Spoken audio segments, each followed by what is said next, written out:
বইমেলার নবম দিনের বিকেলের খবর আমরা জানবো।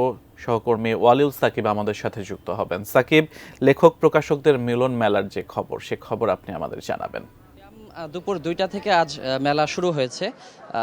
দুঃখিত, দুপুর ৩টা থেকে মেলা শুরু হয়েছে। তো আজ যেহেতু আমরা জানি যে কর্মদিবস, তো শুক্র শনিবার যেমন ভিড় আমরা দেখেছিলাম তেমন ভিড়টি কিন্তু নেই।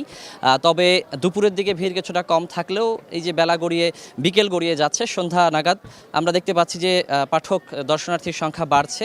মোটামুটি কিন্তু ভিড় বাড়তে শুরু করেছে এবং যে মেলায় যে স্টলগুলো রয়েছে বিভিন্ন প্রকাশনীর, সেই প্রকাশনীর স্টলগুলো ঘিরে কিছুটা ভিড় বাড়তে শুরু করেছে এবং আমরা দেখতে পাচ্ছি যে অনেকেই বই কিনছেন এবং হয়তো কেউ কেউ দেখে ঘুরছেন, বইয়ের তালিকা সংগ্রহ করছেন। তবে বই কেনার যে ব্যাপারটি বইমেলাতে আমরা প্রতি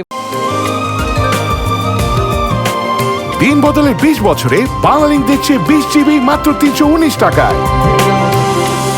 বছরই দেখে থাকি যে একেবারে শেষ দিকে বই কেনার হিড়িকটা পড়ে যায়, অনেক বেশি পরিমাণে যারা পাঠক রয়েছেন তারা শেষের দিকে বই কেনেন। তো আমি একটু এই ফাঁকে তথ্য দিয়ে রাখি যে মেলার অষ্টম দিন অর্থাৎ গতকাল মোট 102টি বই প্রকাশিত হয়েছিল। আজ নবম দিন মোট 97টি বই প্রকাশিত হয়েছে এবং এই যে মোট 9 দিন মেলা চলছে, তো মোট 9 দিনে এখন পর্যন্ত প্রকাশিত হয়েছে 653টি বই। এর মধ্যে কিন্তু আমরা জানি যে সব ধরনের বই রয়েছে, কবিতার বই, গল্প, উপন্যাস, বিভিন্ন বিষয়ভিত্তিক বই, প্রবন্ধ, সব মিলিয়ে কিন্তু বই যে প্রকাশের ব্যাপারটি সেটি কিন্তু আমরা প্রতি বছরের মতোই দেখতে পাচ্ছি যে মোটামুটি বেশ ভালো পরিমাণেই বই প্রকাশিত হচ্ছে প্রায় প্রতিদিনই। এবং আমি একটু পাঠকের সঙ্গেও কথা বলছিলাম একটু আগে, পাঠকের মধ্যেও কিন্তু সব ধরনের বইয়ের চাহিদা কিন্তু তাদের কাছে রয়েছে। তারা সব ধরনের বই কিন্তু পছন্দ করে থাকেন। আমরা জানি তুলনামূলক কবিতার পাঠক কিছুটা কম, তবে তারপরও নির্দিষ্ট সংখ্যায় পাঠক রয়েছেন।